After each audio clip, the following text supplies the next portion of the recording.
house on the cornfield, and the screaming started. The first night I opened the front door, the scream began thin, distant, and impossible to place. It threaded through the boards of the porch, through the steady creak of the stair, and seemed to come from the corn, as if the field itself had inhaled and then launched a sound. I had moved back to the house to risk forgetting nothing, and to please a dead ant. I had not reckoned on a sound that made the hair along my arms stand like fine filigree. For a week, the town measured me in looks. I carried my recorder in the pocket of a wool coat, as if a machine could translate the small betrayals of a house into more honest language. Neighbors were polite in the daylight. Old man Wit offered coffee and a caution, eyes sliding to the field. "It starts again some years," he said. "You can hear it when the corn leans right." He laughed as if to scold himself. I laughed back, because what else do you do with a thing you cannot understand? At home, the house kept small rebellions drawers that opened a finger width, the porch swing positioned differently each morning. Once, I woke to the radio soft and hissing, though I had turned it off the night before. The static paused, as if listening, and then a voice, impossibly clear, said the name my mother had hated. I dropped the device, and the sound folded into the structure of the house, indistinguishable from pipes and floorboard complaints, leaving only a suggestion I could not hold. I began to count the nights when the scream came, and the nights it didn't, as if such a counting might anchor me. It was not a scream like in movies, no clear syllables, no human cadence. It was an elongated keening that rose and thinned at the edges, like wind through a broken bottle. Some nights it came with the moon high and white, some nights under a black ceiling, and once, in a late rain, it harmonized with the rhythm of the drops so perfectly I doubted my memory. On the third week, I found footprints in the soil that began at my porch and stopped at the edge of the field. They were human enough to be unsettling, and too neat to be a natural animal's. They didn't continue between the rows. Each print ended as if someone had been swallowed by stalks that refused passage. When I measured their depth and direction, the hair along my neck tightened with a practical, small-honed fear someone had come near, or something had walked away. I started to sleep in fits. In gray hours, I could not tell if the house was making new noises, or if I was inventing them. Mirrors told me a familiar face with less color, but sometimes I caught a reflection off the window and thought someone moved behind me, though the room held only my skeleton of furniture. There are ways to live with the unfamiliar if it announces itself. There are worse ways, subtle and insistent, that press like a second skin. Old man Wit finally admitted something that made the air go heavier. "It takes a voice sometimes," he said over milk and burnt coffee. "And if the house eats it, it learns. You don't always get to demand how it practices."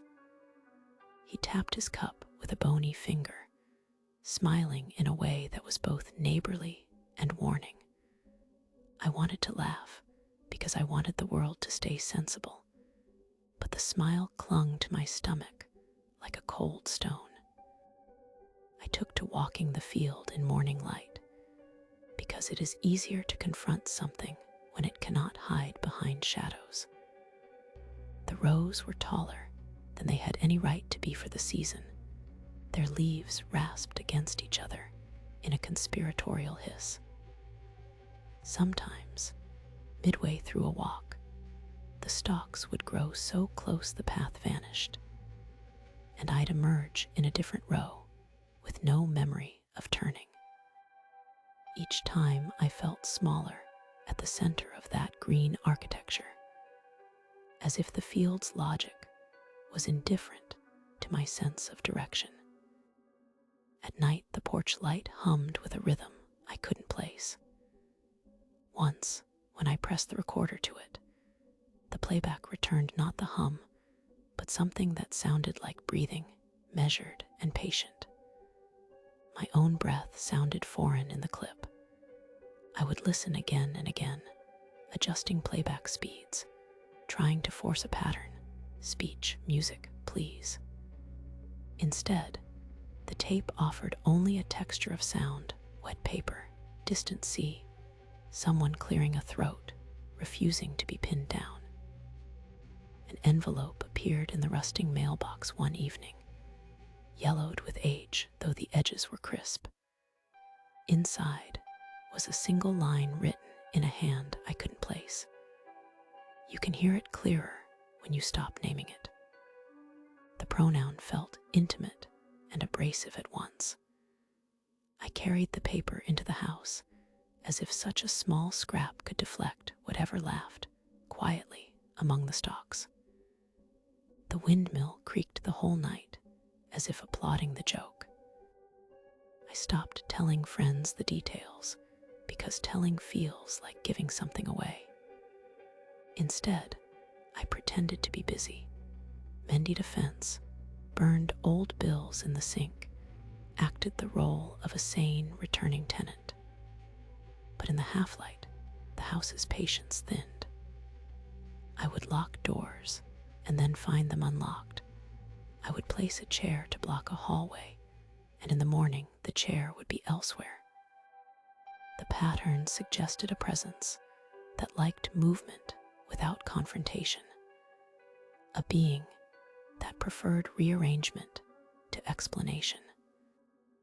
Once, during a late storm, the scream shifted and layered itself with a human tone.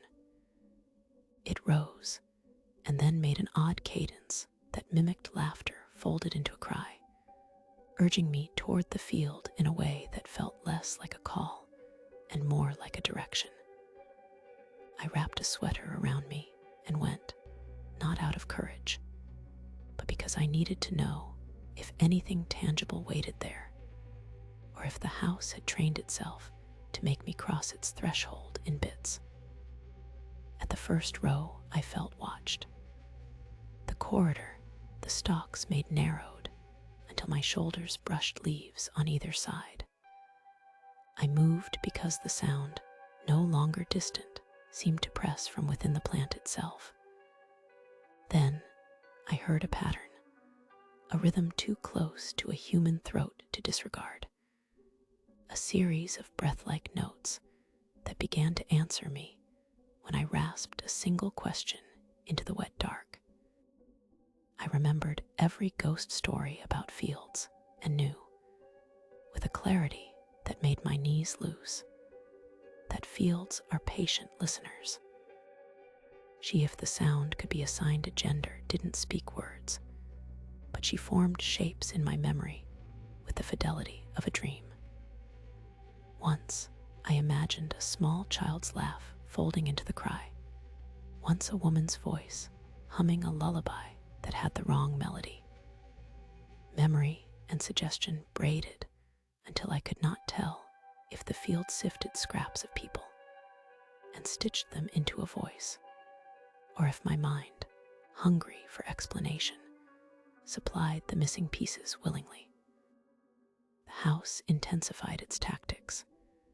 The lit window would go out, and yet a sliver of light would move across the field as if watching me from within the rows. Once, the porch swing moved on its own, slow and patient, like a pendulum marking a time I had yet to learn to read. I began to feel that the house and field conversed in a grammar I did not know, and that my hearing had been granted the dangerous courtesy of translation.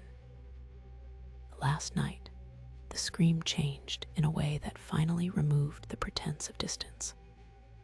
It unspooled into a long, patient note that that seemed to fill the space between my ribs. I stood at the porch and felt the field breathing against the house. The recorder in my hand did not hesitate. It seemed animated by the same purpose.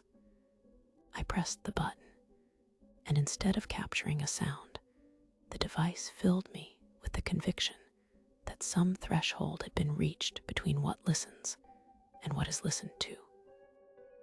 When I later played the tape, the sound was there and not there.